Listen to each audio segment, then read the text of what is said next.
Well, I've arrived at Tyne Cot and I'm just about to go and have a look around, but I thought I'd show you this to start with. Now, I've never seen these things before. Well, I have, sort of, but not this many in one little go.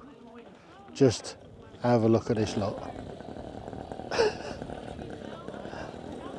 These are quite fun.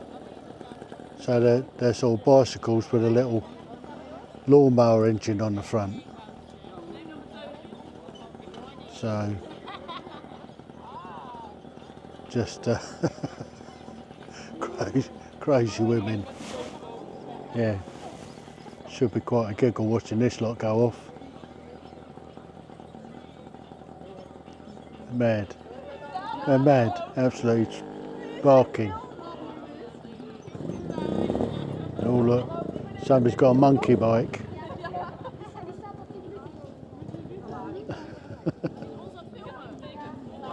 Is somebody going to drop the flag? Is it going to be a race? So, yeah, so all they've got to do is give them a push start.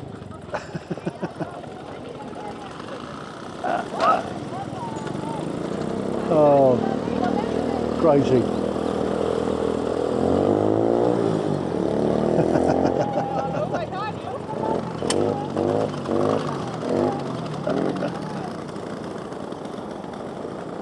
Mad.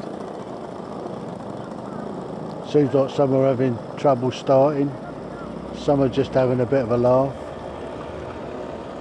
Crazy, never seen anything like it. So as you're walking into the memorial itself, there are different stones in memory of different regiments. So the old Bedford Regiment, Bedfordshire Regiment 1418. There's a lot of those lost. So this is the way down to the visitor centre. Thomas Ernest Gray, age 19. So this is inside the visitor centre, and it's fairly sparse, but it does show how many people have been here over the years. So, yeah, the Queen's been here a few times. And they have a commentary of naming people that have died that have been buried here. Say Passchendaele wasn't far from here, and yeah, let's go and have a look at the cemetery itself. So this is the outside of the memorial or the cemetery, and in just a minute we'll go in and have a look at the cemetery itself.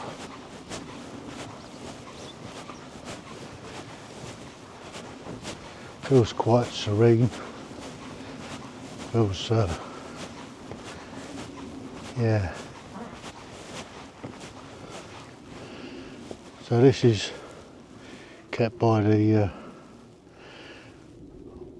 Commonwealth War Graves Commission. So let's have a walk in and just have a look.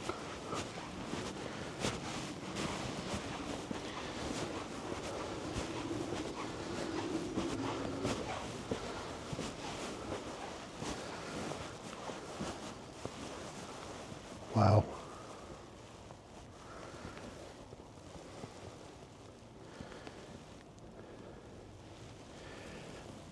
So many graves.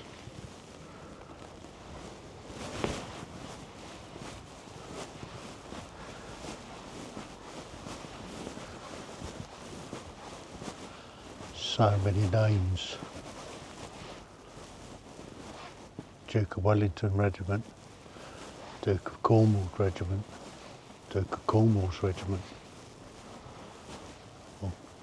Duke of Cornwall's Light Infantry, East Surrey Regiment, East Lancs Regiment. And the amount of names.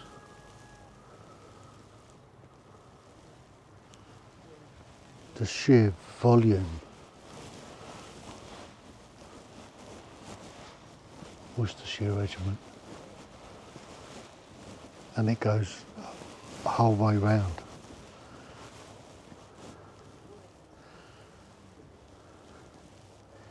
It's massive.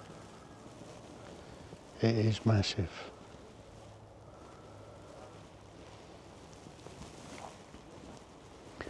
And it's open 7 days a week.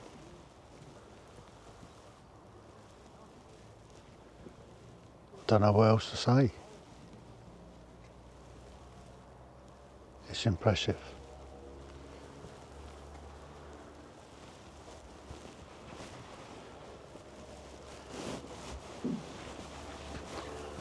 And I guess there isn't a headstone for every one of them. Gloucester Regiment, Royal Enniskillen Fusiliers. Thousands and thousands of names.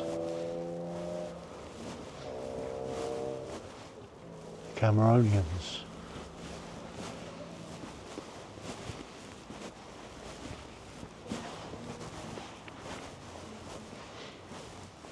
Even more names. King's Own Scottish Borderers.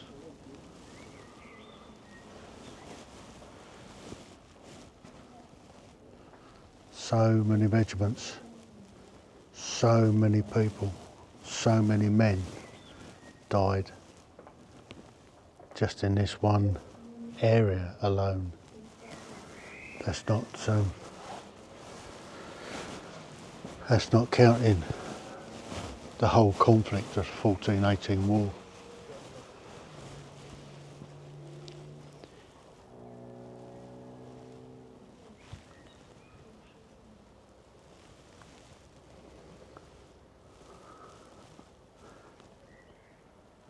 It's a big one. It is a big. I hadn't realised how big it was, how many graves are here, how many names are on the walls. It's incredible to think so many people died here, so many men from so many regiments.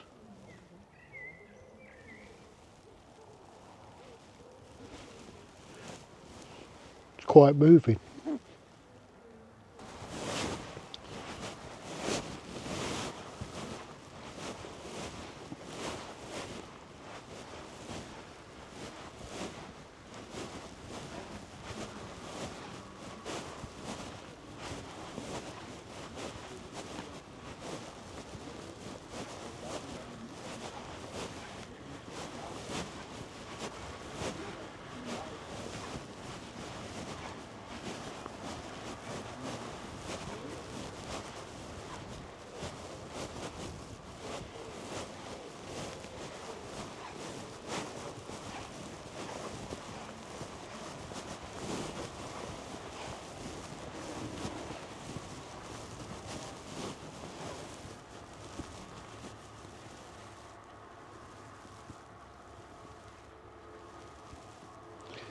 This was the Tyne Cot blockhouse captured by the 3rd Australian Division, 4th of October 1917.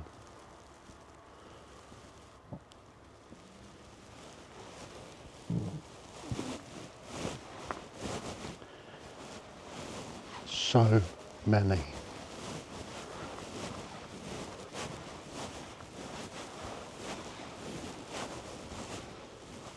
So many graves.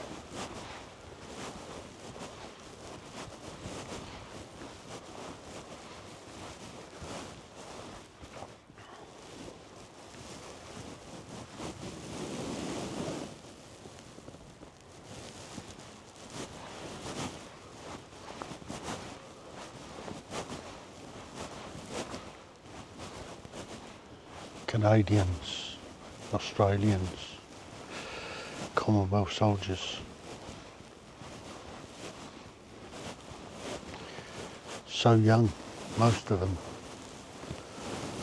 Most of them were so young. But I guess that's what war's all about. Young men killing each other. Why old men make money from it.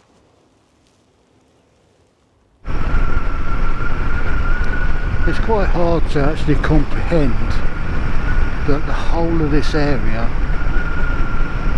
was a battleground for the best part of 4 years. They were entrenched.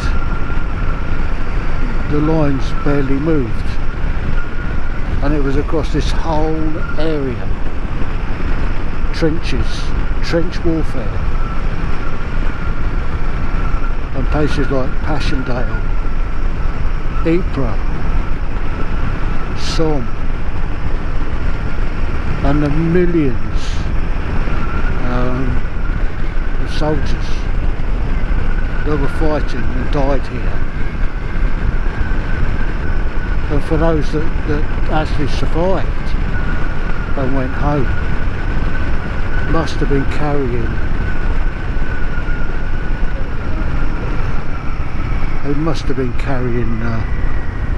those psychological injuries for years.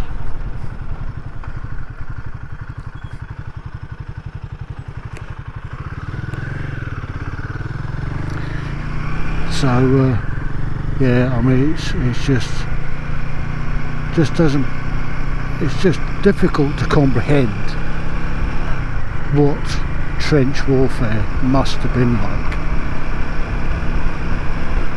I know you see it on the movies and the films and all that, but when you actually come to an area and look, and then you go and look at the cemeteries, the memorials,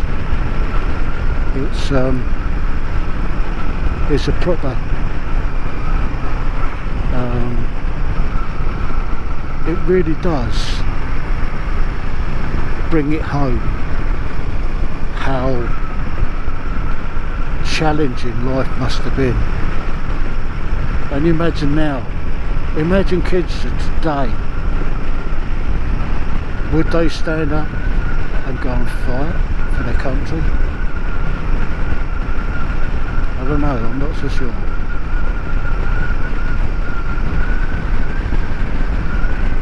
So this is the area around Passchendaele, Ypres, Wipers that they called it, Wipers times.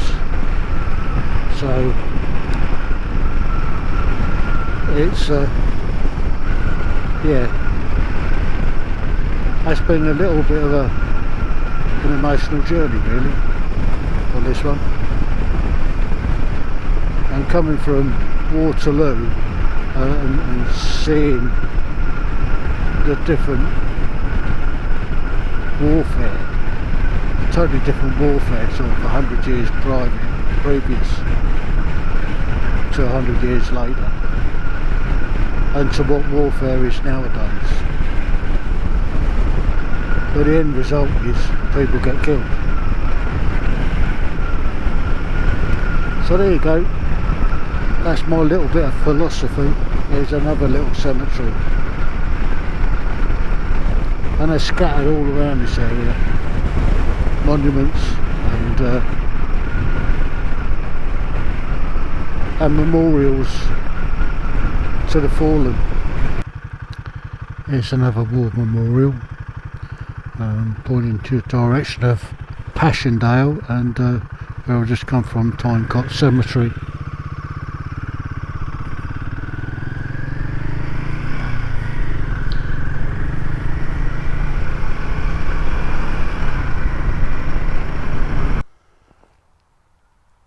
So this is what you'll find scattered all over the place. Brown Hook New Military Cemetery number 3. So I'll just go and have a quick look in here.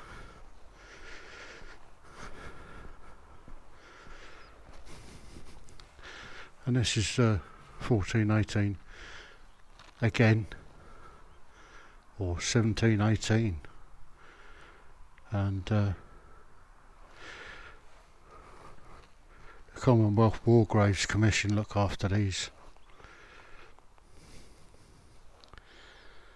and there's a lot of blokes buried in here.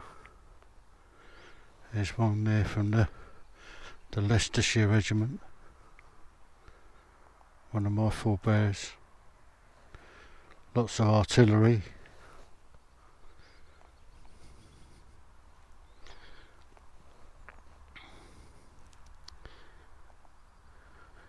Yeah. Looks like the 26th of May 1918. A lot of these were killed.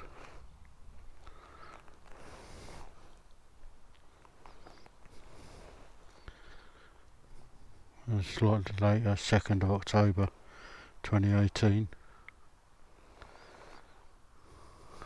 Medical Corps. Age 20. No age at all, is it? But you find these cemeteries littered all around this part of Belgium.